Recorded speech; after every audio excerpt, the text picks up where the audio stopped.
따라해볼까요? 주님께서 우리 가정에 계십니다. 우리의 삶에, 우리의 가정에 주님께서 함께 하시는 줄 믿습니다. 여러분의 가정에도 주님께서 함께 하시는 줄 믿습니다. 제가 예전에 다니던 교회에는 특이한 점이 있었습니다. 그 교회가 한 1000여 명 이상 되는 큰 교회였는데 성도님들 중에 이혼하신 분이 거의 없다는 점이었습니다. 그것이 굉장히 특이했습니다. 물론 그것을 좋은 방향으로 해석하시는 분들도 계시고 실제로 좋은 신앙과 전통 속에서 가정을 아름답게 지켜내는 모습이기도 하였지만, 다른 한편으로는 우리 사회에 이토록 많은 가정이 깨어지고 아파하는데 그러한 사람들이 이 교회에는 아무도 없다? 이건 여러 가지 부분에서 많은 의심을 자아내는 것이었습니다. 한편으로는 의원한 사람이 교회에 들어오기에는 교회의 장벽이 너무 높은 것은 아닌가. 다른 한편으로는 이미 가정에 많은 갈등과 이 아픔이 있음에도 불구하고 그것을 토로할 수가 없는 상황과 환경은 아닐까. 아니면 이혼을 하게 될 경우 교회를 즉각적으로 떠나야 되는 것은 아닐까 하는 등의 많은 생각을 하게 된 것입니다. 우리 주변에는 잘 보이지 않을 수 있지만 현재 대한민국의 가정들은 큰 변화를 보이고 있습니다. 핵가족화는 이미 우리에게 익숙한 현실이 되었고 이제는 그것을 넘어서서 다문화 가정의 확산, 미혼모 가정, 이혼이나 사별에 의한 편부모 가정이 늘어나는 추세입니다. 이와 더불어 배우자의 혼외 자녀 문제까지 포함한다면 이 사회에서 정말 온전한 가정을 만들어내고 유지해내는 것은 굉장히 어려운 문제라고 볼 수 있습니다. 이것은 실제로 매우 가까운 문제인데 앞에 서 있는 저희 가정만 하더라도 저희 매형이 미국 사람입니다. 그래서 다문화 가정인 것이죠.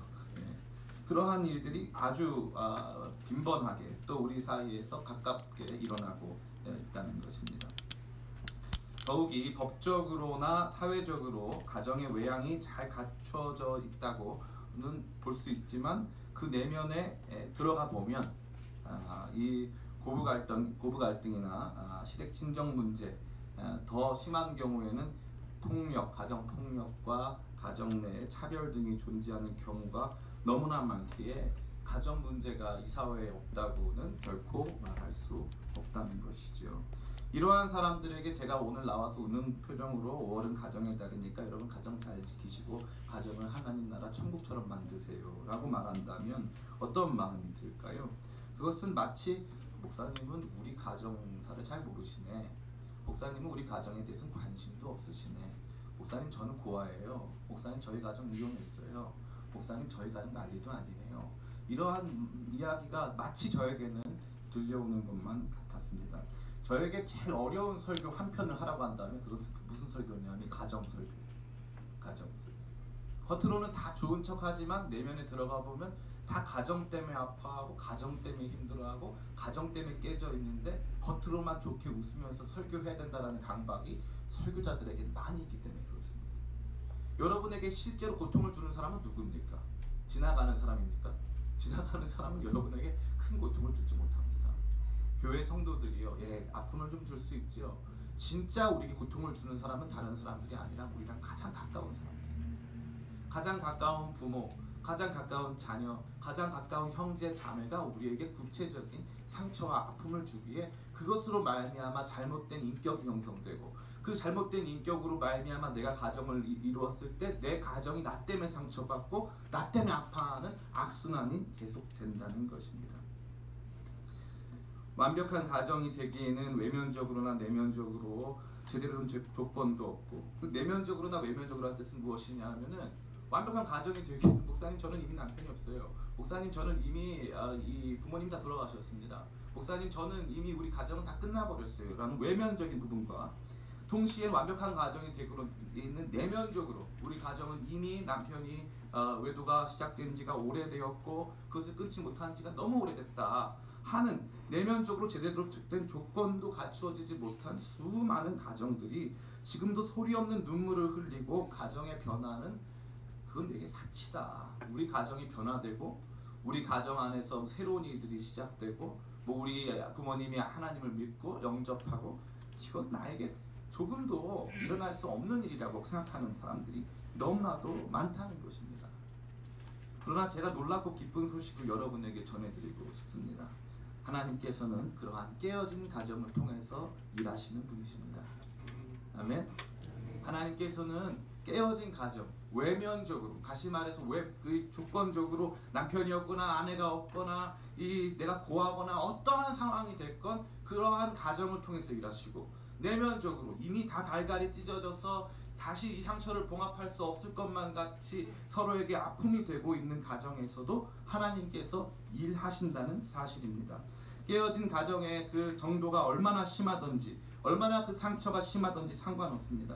하나님께서는 한 사람 한 사람을 깨어진 가정의 선교사로 세우시고 그 한 사람을 사용하셔서 가정을 살리시는데, 이 가정이 단순히 살아나는 수준을 넘어서서 이 한 가정 때문에 나라가 살고 이 한 가정 때문에 하나님 나라 역사가 바뀌게 되는 귀한 일이 시작된다는 것입니다. 특별히 오늘 우리가 만나게 될 룻기는 그러한 모습을 가장 여실히 보여주는 성경이 아닐 수 없습니다. 저는 오늘 이 본문의 말씀을 통해서 여러분 모두에게 가정에 대한 거룩한 소망과 기대가 새로워지시기를 간절히 축원합니다. 다시 할게요.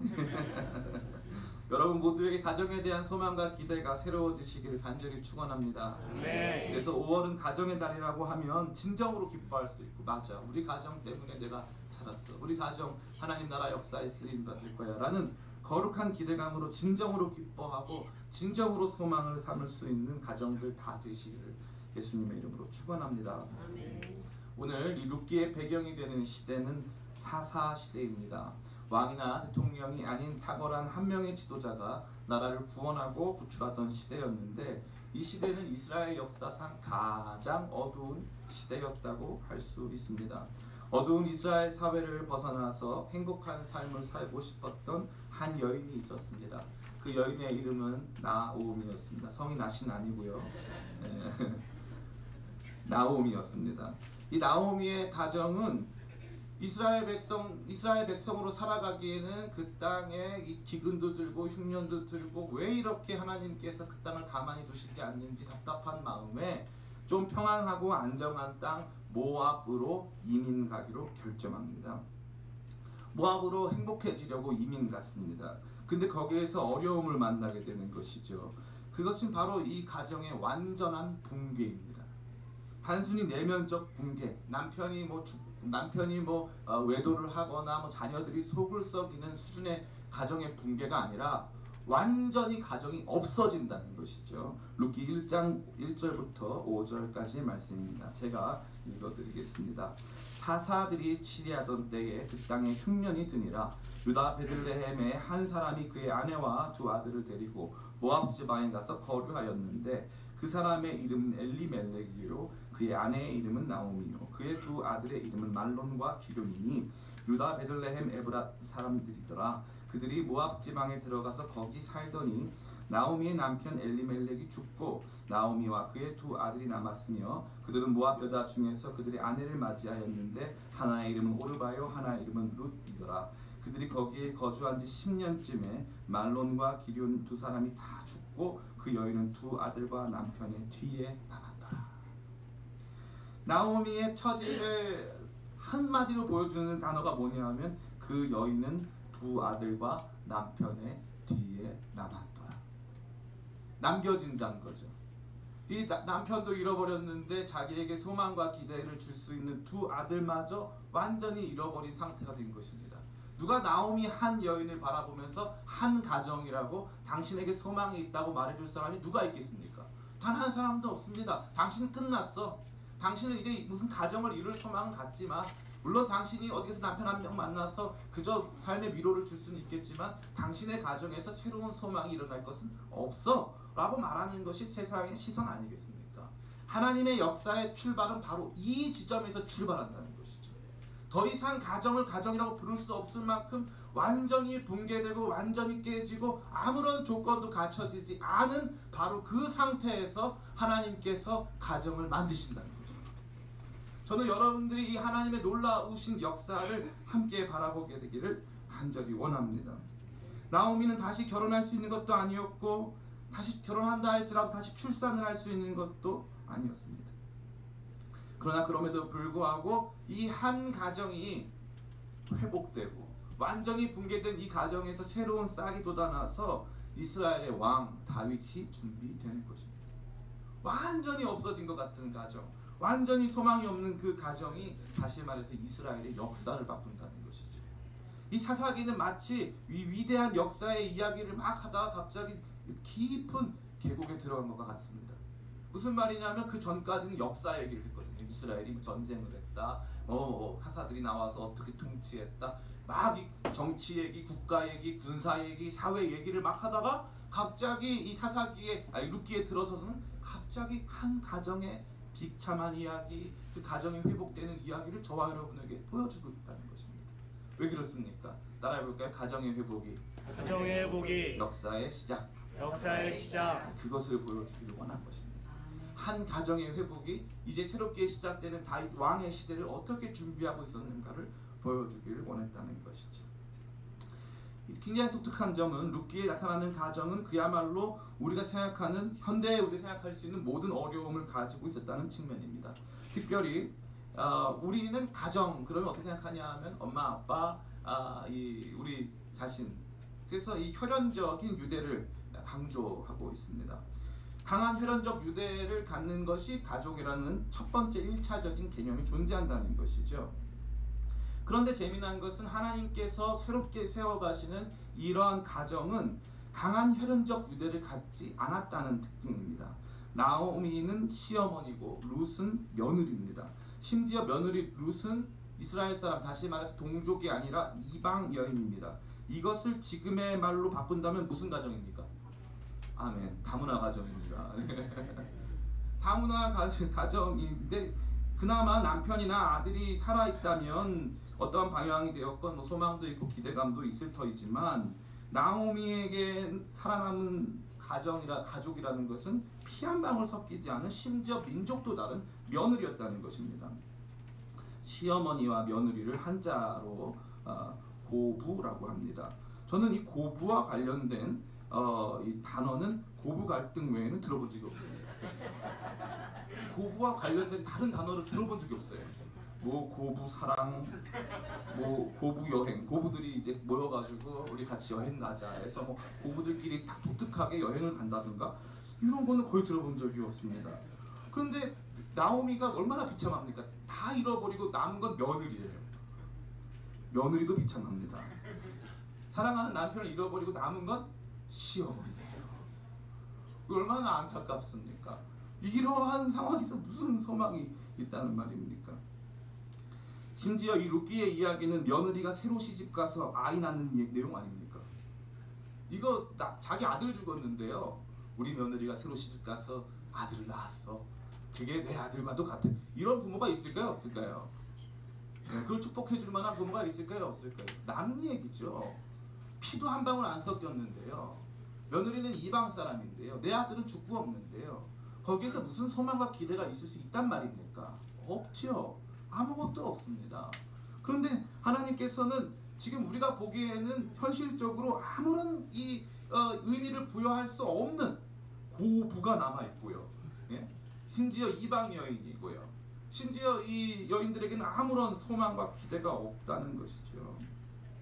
바로 이러한 가정, 다 깨지고 쪽박나고 아무것도 소망이 없는 이러한 가정이 하나님 역사를 회복하는 중심 가정이었다는 것이죠. 따라해볼까요? 우리 가정, 하나님 역사의 중심 가정. 저는 이게 너무나도 멋있어요. 너무나도 멋있어요.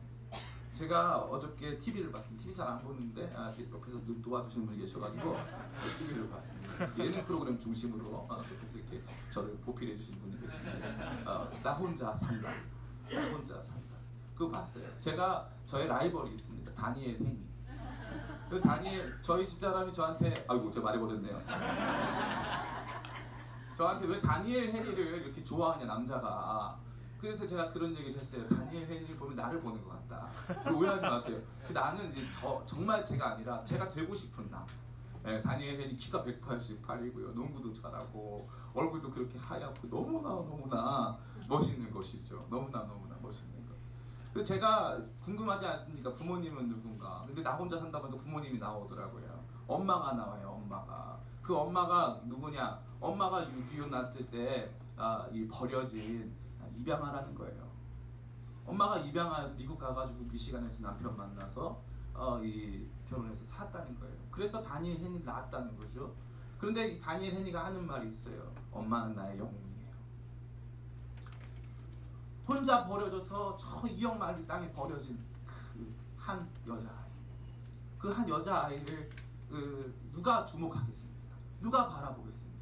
그런데 거기에서 최선을 다해서 살아서 우리 엄마가 60년대에 태어났는데 60년대에 태어난 여자가 그 입양아가 여기서 병원 관리인 된다는 거요? 그건 기적이에요. 우리 엄마 나의 영웅이에요. 저의 영웅인 다니엘 헨리가 영웅이래요. 제가 그거 많이 느꼈어요. 아무도 없어요. 아무 소망도 없는데 거기에서 역사가 출발한다는 거예요. 하나님의 역사는 늘 그런 식이에요. 아무 소망과 기대가 없고 완전히 버려진 것 같고 거기에서 누가 대단한 사람이 나올 거라고 기대하겠습니까? 하나님께서는 지금 여기에서 나옴이라고 하는 완전히 버려진 한 여인을 통하여서 하나님 나라의 역사를 만들고 있다는 것입니다. 아멘? 네. 좀 반응이 오늘 안 좋으신데 주고받는 맛이 있어야 될 줄 믿습니다. 네, 우리나라 단어 중에 가족보다 더 친근하게 가족을 표현하는 단어가 있습니다. 그것은 바로 식구라는 단어죠. 식구는 한자어인데요, 먹을 식자와 입구자를 합쳐놓은 것입니다. 간단히 설명하면 밥 같이 먹으면 가족이라는 뜻이죠. 이 얼마나 멋진 가족의 개념입니까? 아주 예전에 생긴 단어이지만 가족을 단순한 혈연 공동체로 정의하는 것 이상의 탁월한 개념이라고 말할 수 있습니다.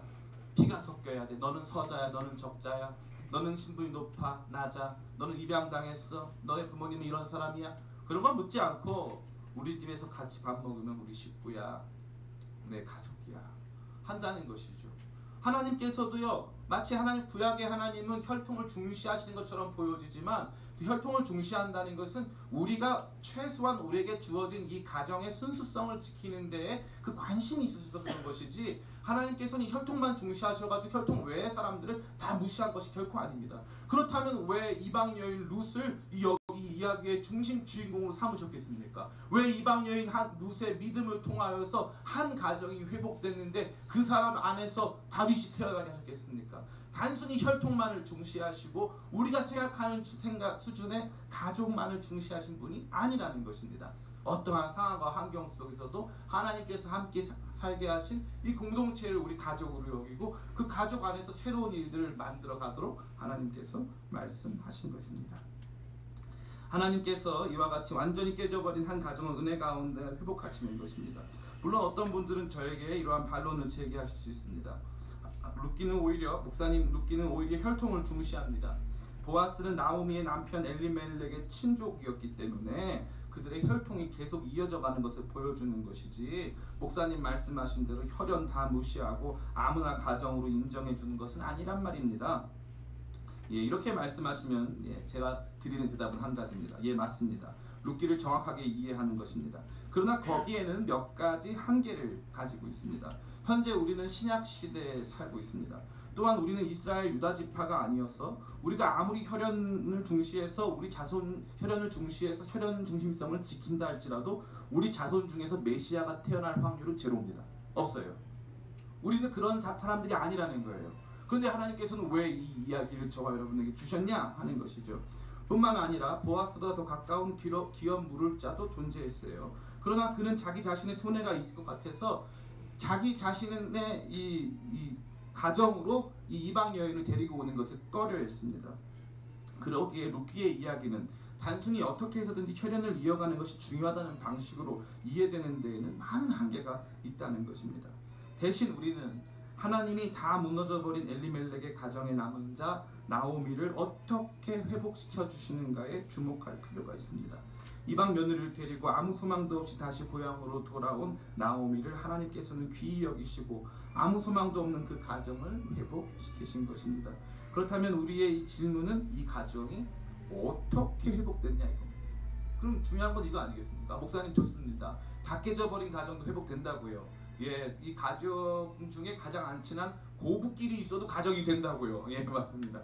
민족이 달라도 가정이 된다고요. 맞습니다. 나 혼자밖에 안 남아도 가정이 된다고요. 맞습니다. 그럼 무엇으로 그것이 이루어지는가 하는 것이 중요한 이야기 아니겠습니까? 그것은 다른 것이 아니라 따라해 볼까요? 사람들. 가정은 사람들이 만듭니다. 하나님께서는요 마치 이 룻기에서만큼은 주인공이 아니세요. 룻기는요 아침 드라마 같아요. 아침 드라마. 한국 아침 드라마는 주로 따귀를 때리는 아침 드라마인데, 그런 아침 드라마가 아니라 룻기는 굉장히 건전한 아침 드라마 같아요. 마치 우리가 보기에는 이 여인이 어떻게 될까? 잘 될까? 보아스랑 루시 잘 만나서 눈 좀 맞아야 되는데, 이런 기대감을 주는 아침 드라마 같다 이거예요. 하나님은 조연으로 등장하세요. 하나님은 말씀 직접 하시는 적이 있어요? 없어요? 없어요. 사람들의 입에서 하나님이 등장할 뿐이지, 하나님이 이렇게 해라 저렇게 해라 말씀도 안 하시고, 뒤에서 하나님을 믿고 신뢰하는 사람들이 이 이야기들을 만들어 가는 것입니다. 따라 볼까요? 가정은 사람이 만든다. 두 번째, 가정은 내가 만든다. 저와 여러분들이 가정을 만드는 것입니다. 저와 여러분들이 가정을, 새로운 가정, 회복되는 가정, 변화의 가정, 역사를 바꿔가는 가정을 만들어가는 사람들이라는 점을 오늘 이 말씀은 명확하게 보여주고 있다는 거죠. 이들은 세 가지 종류의 마음을 가진 사람들이었습니다. 첫 번째, 이들은 따라해볼까요? 믿음의 사람들. 예, 이들은 믿음의 사람들이었습니다. 이들은 하나님이 살아계심을 믿고 하나님께서 보상하시고 위로하시고 갚아주신다는 믿음을 가지고 있습니다. 룻기 1장 16절부터 17절까지 말씀입니다. 우리 같이 볼까요? 앞에 화면이 준비되어 있습니다. 룻기 1장 16절부터 17절 같이 읽겠습니다. 시작. 룻이 이르되 내게 어머니를 떠나며 어머니를 따르지 말고 돌아가라 강권하지 마옵소서. 어머니께서 가시는 곳에 나도 가고 어머니께서 머무시는 곳에서 나도 머물겠나이다. 어머니의 백성이 나의 백성이 되고 어머니의 하나님이 나의 하나님이 되시리니 어머니께서 죽으시는 곳에서 나도 죽어 거기 묻힐 것이라. 만일 내가 죽는 일 외에 어머니를 떠나면 여호와께서 내게 벌을 내리시고 더 내리시기를 원하나이다 하는지라. 아멘. 이 룻이 고백하는 이 고백은 모든 며느리들이 제일 싫어하는 고백입니다. 룻이 이르되 내게 어머니를 떠나며 어머니를 따르지 말고 돌아가라 강권하지 마옵소서. 어머니께서 가시는 곳에 나도 가고 어머니께서 머무시는 곳에 나도 머물겠나이다. 어머니의 백성이 나의 백성이 되고 어머니의 하나님이 나의 하나님이 된다. 만약에 어떤 시어머니가 며느리를 불러다 놓고 너는 룻과 같은 며느리가 되어라, 그러면 집에 와서 남편에게 많은 소리를 할 거예요. 어머니가 계시는 곳에 저도 머물고 저도 거기 살겠습니다. 모든 어머니들이 꿈꾸는 며느리지만 이런 며느리는 존재하지 않는다고 믿는 편이, 멸종됐다고 믿는 편이 굉장히 모두에게 행복감을 줄 것입니다. 재밌는 게 있어요. 그러면 왜 이 룻은 이렇게 했느냐 이거죠. 여기 보면 이렇게 되어 있어요. 어머니를 떠나면 여호와께서 내게 벌을 내리시고 더 내리시기를 원하나이다. 룻은 이방 여인이었지만 여호와 하나님을 믿는 사람이었어요? 아니었어요? 믿는 사람이었어요. 여호와 하나님을 믿는 사람이었어요. 그래서 이 바로 앞절에 보면요, 며느리가 한 명 더 있거든요. 오르바라고 하는 며느리가 있어요. 그 며느리는 어떻게 해요? 며느리는 돌아가요. 돌아갔는데 그때 나오미가 뭐라고 말하냐면 너의 동생은 그들의 신들에게로 돌아갔다 이렇게 말을 해요. 룻은 믿는 여인이었어요. 믿음의 사람이었다는 거죠. 하나님께서 나로 하여금 원하시는 것은, 하나님 살아계시고 하나님 내게 원하시는 것은 우리 어머니 내가 모시는 거야. 우리 어머니와 내가 함께하는 거야. 그것에 대한 믿음을 가졌다는 거예요. 그 믿음이 그 이후에 지속되는 모든 이야기를 이끌어가는 거예요. 이 룻만 이렇게 믿음이 있던 것은 결코 아닙니다. 나오미도 믿음이 있었어요. 뿐만 아니라 보아스에게도 이러한 믿음이 있었어요. 여호와 하나님께서 살아계시고 너에게 복주기를 원한다. 나오미도 그렇게 기도했어요. 여호와께서 너와 함께 하시기를 원한다고 계속 기도했어요. 하나님을 믿는 사람들 안에 이러한 소망과 기대가 생겨나고 하나님 믿는 사람들 안에서 이 놀라운 역사가 시작된다는 것입니다. 여러분 안에 이러한 믿음이 있으시길 간절히 축원합니다. 우리 가정에 하나님이 살아계시고 하나님께서 우리 가정을 변화시키시고 바꿔가실 것이라는 거룩한 믿음이 있으시길 간절히 바랍니다. 제가 고등부를 맡을 때 교회 열심히 다니는 이 남매가 있었어요. 이 남매 안에서 이 부모님 계셨는데 예수 잘 믿는 가정이었죠. 잘 믿는 가정이 이혼하려고 하는 거예요. 엄마 아빠가 이혼하려고 하는데 저는 사실은 제가 믿음이 부족했어요. 엄마 아빠가 이혼한다고 하면 대개 10번 중에 9번은 이혼을 합니다. 대개 이혼을 해요. 그래서 이미 거의 이 별거 상태에 들어간 지가 1년도 넘고 그렇기 때문에 이미 이혼이 거의 뭐 기정사실화돼 있는 것이죠. 근데 그 아이들을 제가 어떻게 위로해야 될는지를 잘 몰랐어요. 어떻게 제가 도와줘야 될지 잘 몰랐어요.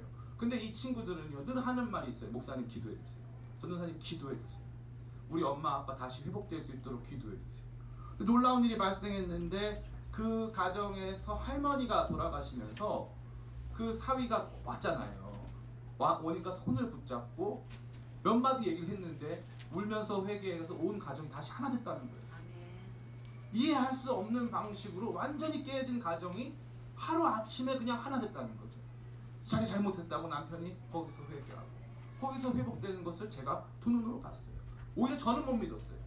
전 못 믿었는데 그 아이들은 뭘 믿었어요? 하나님 살아계시고 기도하면 하나님께서 깨어진 가정, 사람들의 마음도 움직이셔서 마음도 고쳐주신다. 제가 믿음이 없던 거죠. 제가 믿음이 없던 거죠. 하나님 살아계십니다. 하나님 살아계시고 하나님께서 깨어진 가정, 지금 비참한 상황 가운데 놓여있는 우리 가정을 살리실 수 있다라고 하는 믿음을 가진 믿음의 사람들이 이 새로운 역사를 만들어 가는 것입니다. 두 번째로 이들은 소망의 사람들이었습니다. 이들은 하나님의 약속뿐만 아니라 약속 안에 포함되어 있는 기업 물을 자가 있다는 것, 그 다음에 하나님께서 거룩하게 우리 가정을 회복시킬 수 있다는 것을 깊이 믿고 신뢰하였습니다. 특별히 이들의 이러한 소망은 그들이 한 행동에 잘 나타나 있는데 제가 읽어드릴게요. 3장 1절부터 9절입니다. 잘 들어보세요. 룻의 시어머니 나오미가 그에게 이르되 내 딸아, 내가 너를 위하여 안식할 곳을 구하여 너를 복되게 하여야 하지 않겠느냐. 내가 함께하던 하녀들을 둔 보아스는 우리의 친족이 아니냐. 보라, 그가 오늘 밤에 타작마당에서 보리를 까불리라. 그런즉 너는 목욕하고 기름을 바르고 의복을 입고 타작마당에 내려가서 그 사람이 먹고 마시기를 다하기까지 그에게 보이지 말고 그가 누울 때에 너는 그 눕는 곳을 알았다가 들어가서 그의 발치 이불을 들고 거기 누우라. 그가 내가 할 일을 내게 알게 하리라 하니. 지금 뭐 하자는 거죠? 갑자기 아침 드라마를 찍자는 건가요? 지금 뭐 하자는 거죠? 유혹하라는 거예요. 유혹하라는 거예요. 적극적으로 대시하라는 거예요. 적극적으로 나아가라는 거예요. 보아스를 붙들라는 거예요. 거기에서 네가 할 수 있는 최선을 다해서 너의 몸을 던지라는 거예요. 여러분이 성경을 우습게 보실 때가 있는데 이 성경 내용을 잘 읽어보세요. 여기에 관능적인 표현이나 성적인 표현은 등장하지 않습니다. 심지어 보아스도 그렇게 합니까 안 합니까? 안 해요. 그렇게 안 해요. 이 이야기는 우리가 옛날 무슨 고대의 옛날 얘기 듣는 수준의 이야기가 아니에요. 기업 물을 자라고 하는 이스라엘 당시의 사회보장법이 있어요. 그 사회보장법을 구체적으로 실현하기 위해서 지금 룻이라고 하는 한 여인이 자신의 이 모든 것을 걸고 이 보아스에게 자신을 의탁하는 장면입니다. 의탁하는 장면이에요. 여러분이 이 한국 사람들은요, 이 본문을 읽을 때 남성 중심적으로 읽어요. 무슨 말이냐면은 이게 뭐야 이렇게 잠깐 김구라 같은데 왜 이래? 왜 이런 짓을 해? 막 이러면서 읽는 거예요. 그래서 이거 이상해 이러면서 읽는 거예요. 여러분이 여러분이 룻이라고 생각해 보세요. 어땠을까요? 무서웠을까요? 안 무서웠을까요? 무섭죠. 무섭죠. 시어머니가 저 남자한테 오늘 들어가서 밤을 같이 지새워. 무섭죠. 이 여인의 행동은요, 그냥 이 여인이 남편이 없어가지고 어떻게든지 결혼해 보려고 그렇게 하는 게 아니에요. 이 여인은 자기 자신뿐만 아니라 자기의 전 남편, 자기 어머니의 남편인 엘리멜렉의 가정을 잇기 위하여서 자기 자신을 완전히 의탁하는 마음으로 나간 거예요. 거룩한 소망과 기대를 가지고 자기 몸을 완전히 헌신한 것입니다. 말로만 이 사람들 소망과 기대를 품는 사람들이 아니에요. 적극적으로 행동하는 거예요. 하나님 말씀 안에서, 하나님께서 말씀하신 그 법규 안에서 그들이 할 수 있는 최선의 모습을 다 감당하는 사람이 있는 것입니다. 이 뒤에 말은 얼마나 멋있습니까? 제가 읽어드릴게요. 밤중에 그가 놀라 몸을 돌이켜 본즉 한 여인이 자기 발치에 누워있는지라. 이르되 내가 누구냐 하니 대답하되 나는 당신의 여종 루시오니 당신의 옷자락을 펴어 당신의 여종을 덮으소서. 이는 당신이 기업 물을 자가 됨이니이다 하니. 10절 말씀은 나와 있습니다. 우리 같이 한번 읽어볼까요? 우리 10절, 3장 10절 말씀 시작. 내가 이르되 내 딸아 여호와께서 내게 복 주시기를 원하노라. 내가 가난하건 부하건 젊은 자를 따르지 아니하였으니 내가 베푸니 내가 처음보다 나중에 더하도다. 아멘. 이 보아스 역시 보통 사람이 아니에요. 이 사람 역시도 이 룻이 무엇을 하고 있는가를 정확하게 알고 있었습니다. 그래서 여호와께서 내게 복 주시기를 원한다 하고 말한 거예요. 소망과 기대를 가지고 이 사람들은 최선을 다하는 삶을 살았어요. 소망을 갖고 자기 자신을 헌신하고 투신하면서 열정적으로 살아낸 것입니다. 여러분, 가정의 소망 회복과 변화를 위해서 여러분 자신은 무슨 노력을 기울이고 계십니까?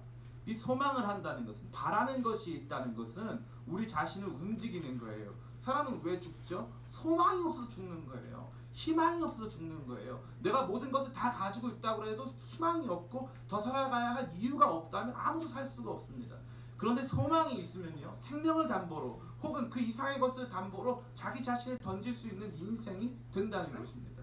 저는 이 가정의 회복을 바라보면서 하나님을 믿지만 아무런 활동도 하지 않고 아무런 이 소망찬 계획도 세우지 않는 수많은 사람들을 발견합니다.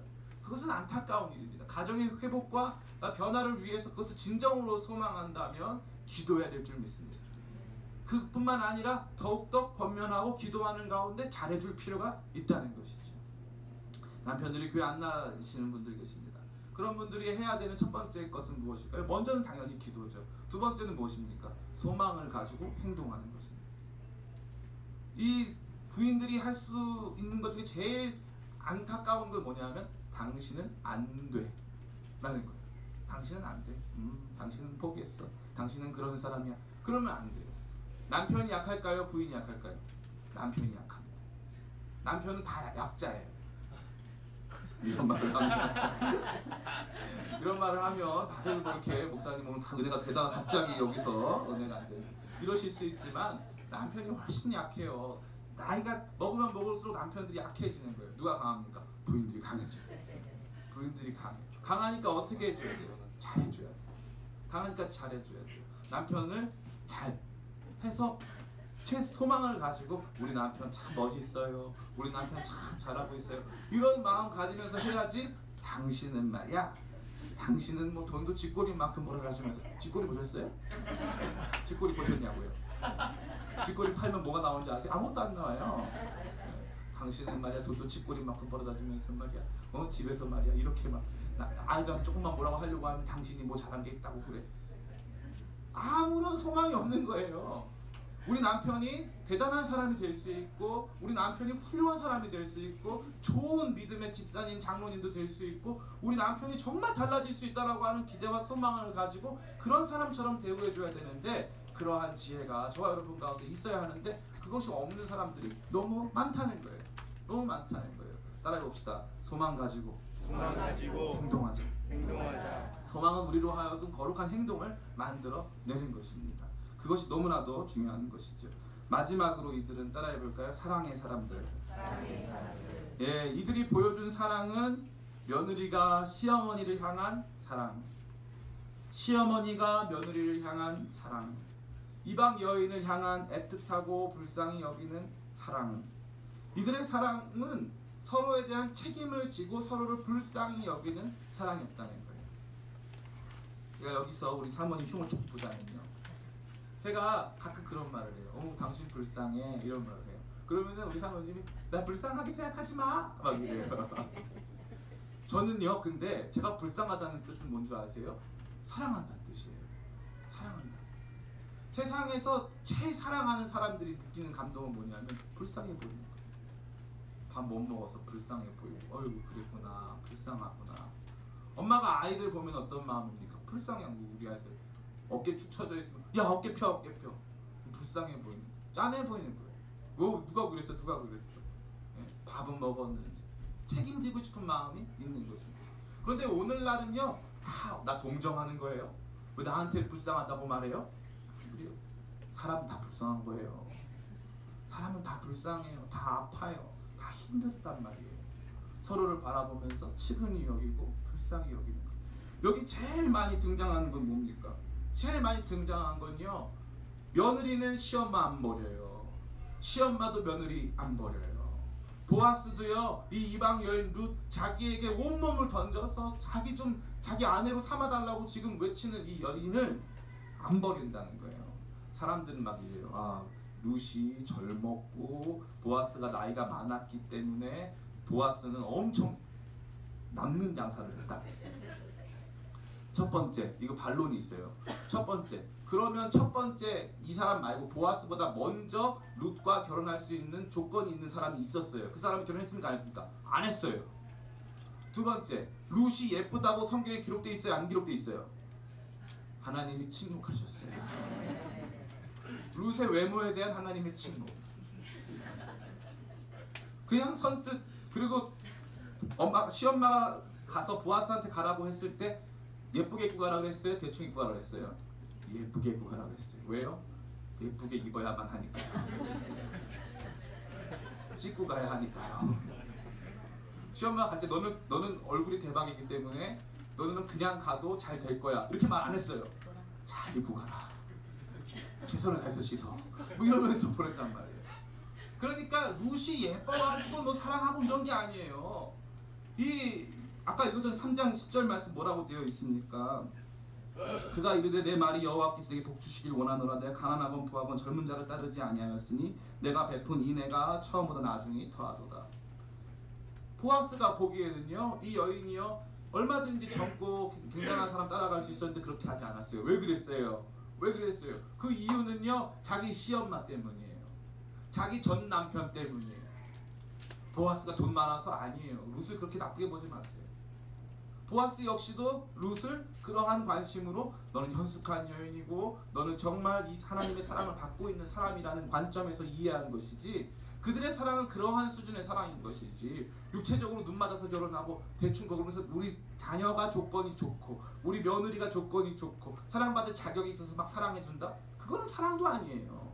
여기에서 나타나는 사랑은 인애라고 부르는데, 여기 인애자매도 있지만 인애라고 부르는 건데, 이게 헤세드라는 뜻이에요. 헤세드는 영어로 unfailing love라고 해요. 이 unfailing love는 조건 없는 사랑이에요. 끝까지 붙들어주는, 조건 없는 책임지는 사랑. 여기 나타나는 사람들은요, 조건 없는 책임지는 사랑을 하는 거예요. 붙들어주는 거예요. 시엄마 붙들어주고 자기 며느리 붙들어주고 이방 여인 붙들어주고 한 가정으로 붙들어줘요. 서로 막 붙들어주는 거예요. 괜찮다고 내가 품어주겠다고, 내가 너 책임지겠다고 막 붙들어주는 거예요. 이러한 사랑의 사람들로 말미암아 이 가정이 회복된다는 것입니다. 이제 말씀을 마칩니다. 사랑하는 우리 기쁨의 교회 성도 여러분, 혹시 여러분 가정에 외면적으로나 내면적으로나 여러 가지 조건이 사람들이 보기에 완전하고 완벽한 가정의 주일입니다 하면 막 행복해가지고 기뻐할 수 있는 그런 가정 아니실 수 있습니다. 혈연적인 공동체성이 빈약할 수 있어요.